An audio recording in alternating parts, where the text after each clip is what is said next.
OMG.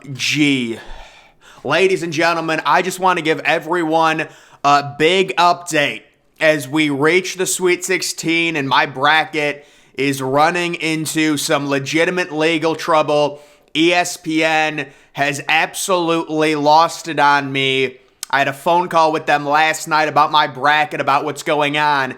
It has been upgraded right now to the 115th percentile, and ESPN is threatening me, saying I need to remove my bracket because it's so powerful. And apparently, during the Sweet 16, if I don't remove my bracket off of their servers, it will be crashing the entire ESPN.com database.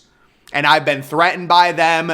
You know, at this point, it is absolutely unbelievable, horrible behavior from ESPN. And you know what, ESPN?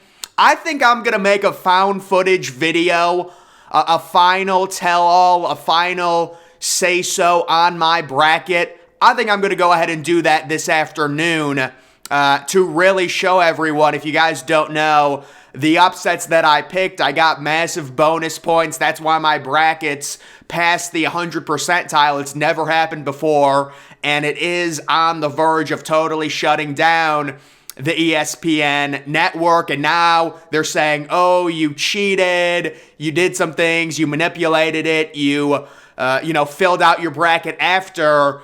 It is absolutely false. This is totally legitimate. I have the footage of it, and that's why I'm making a video about it to talk about it. So guys, this whole thing is unbelievable. My message to ESPN, I mean, at this point, this is harassment. Nobody's seen anything like this. My mom hasn't seen anything like this. It's just ridiculous. So I am being harassed right now. I'm being threatened by ESPN. I will not remove my bracket. I will let it crash your network. I don't care.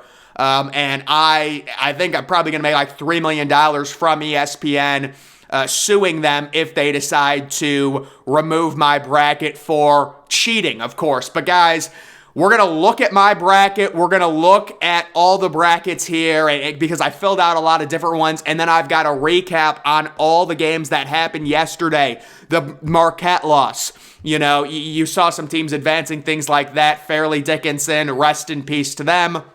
But my main bracket, of course, it is in the 115th percentile. It is in first place. The analytics bracket right now, it's in the 63rd percentile. It's actually improved a little bit. The pure chalk bracket is in the 77th percentile. This one, a lot of these are just random that I had BPI, the ESPN analytical bot, fill out. So this one's in the 94th percentile. This is a real shame. This is just one. I did not fill this out. I am not taking credit for this. What I am going to take credit for is my bracket that's in the 115th percentile, but I'm not taking credit for this. It is in the 100th percentile, but the reason it's not hot right now, it has that little emoji next to it, is because it has Arizona. So that's a shame. It's got Arizona winning the national championship. So, essentially, this bracket has zero chance to finish like in the top 5 percentile because of that. But looking at other brackets, you've got this one that's hot, 83rd percentile, 94th percentile, 94th percentile, with UCLA winning. So obviously my brackets, some of them are looking good. All of these were filled out mainly through BPI. And my main one, this is the one we're really looking at, Depressed Ginger 1. It is absolutely on fire, and it is crazy what it's done to ESPN. Apparently, I was told, people within ESPN, the executives, they're having nightmares, they're freaking out, they don't know what to do because my bracket is so powerful. It's going to shut down their entire network during the Sweet 16. That's what I was told. But guys, getting to the official recap of the games yesterday, we begin with the 12-10 game. So guys, I did have Xavier in the Sweet 16, but it really wasn't because I liked them that much. Nothing against Xavier. I just think they had a very easy path, The round 1 game against Kennesaw State, they almost lost, and then they get either Iowa State or Pittsburgh. They end up having a very impressive offensive performance, scoring 48 points in the first half. on their way to a fairly easy victory over Pittsburgh. They shoot almost 50% from the field. No really big stats here. I would say outside of the assist numbers, Xavier doubling up Pittsburgh in terms of assists, 22-11. So congratulations to Xavier. They make the Sweet 16. Next, you do have, unfortunately, I got to give Kansas State credit. Guys, I knew Kentucky lost this game when it was close at halftime. Kansas State could not make a single open shot in the first half. If you're Kentucky, you would have had to have been up by at least 9 or 10 to really win this game. They did not take advantage of Kansas State missing shots early, and Kansas State just has too many playmakers, the two guards. You really Kansas State is just the better team. Let's just call it what it is. And it doesn't help that Kentucky's three-point specialist, Reeves, went 1 of 10 from 3. Shibble was really good. He was like the only reason Kentucky was in this game. Look at the offensive rebounding numbers. 19-4. Plus 15 for Kentucky. If Kentucky didn't have Shibble, they would have lost this game by 20 points because Kansas State just has so many more playmakers and shot creators.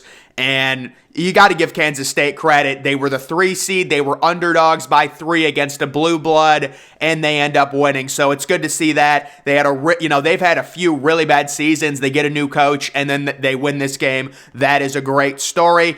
Michigan State and Izzo knock out Marquette. So guys, I did try and warn people after seeing a tweet that Marquette and Purdue had 0 chance to go to the Final Four. I tried warning people.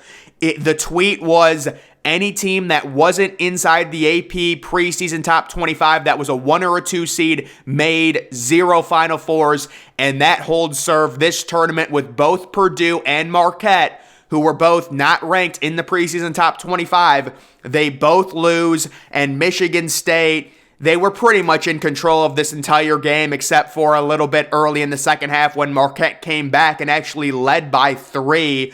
But you're talking about Michigan State getting to the free throw line significantly more. That's the main difference. Also, Marquette, pretty cold shooting. Michigan State goes 2 of 16 from 3, which is very uncharacteristic from them. Normally, they don't take a lot of threes, but they're like one of the best three-point shooting teams in terms of efficiency in the country. So going 2 of 15 or 2 of 16 and winning that game is impressive. And for Marquette, it's tough. This is one of those games. What are you going to do? It's Izzo. The dude is ridiculous. 7 Final Fours. It doesn't matter what seed he is. It's a tough 7 seed to face. Could you imagine if you're Marquette? Think about the other 7 seed, Missouri, and you get Michigan State. That's just the luck of the draw. That's the luck of the draw right there. Next, we have Yukon controlling St. Mary's after being down early and cruising to a victory. Not much to say about this game other than St. Mary's offense analytically was suspect, and this completely proves it. Yukon is insanely dominant right now. They are a team that could very easily make the Final Four. I do have them in my Final Four, but it's probably going to be a very tough matchup with UCLA in the Elite Eight. But yeah, nothing against St. Mary's. I had St. Mary's beating Virginia Commonwealth. They helped me out. They held serve because I liked them analytically, but they just lose to a better team. They shot more free throws. The offensive rebounds, no one really got any of those. Assist numbers favor Yukon. Blocks favor Yukon, but steals favor St. Mary's. So to me, this was a very evenly matched game. Certainly not a fluke. Yukon shot 54% from the field, made some threes, but they're just the better team. Next, you've got Creighton over Baylor. So I did call this one as well.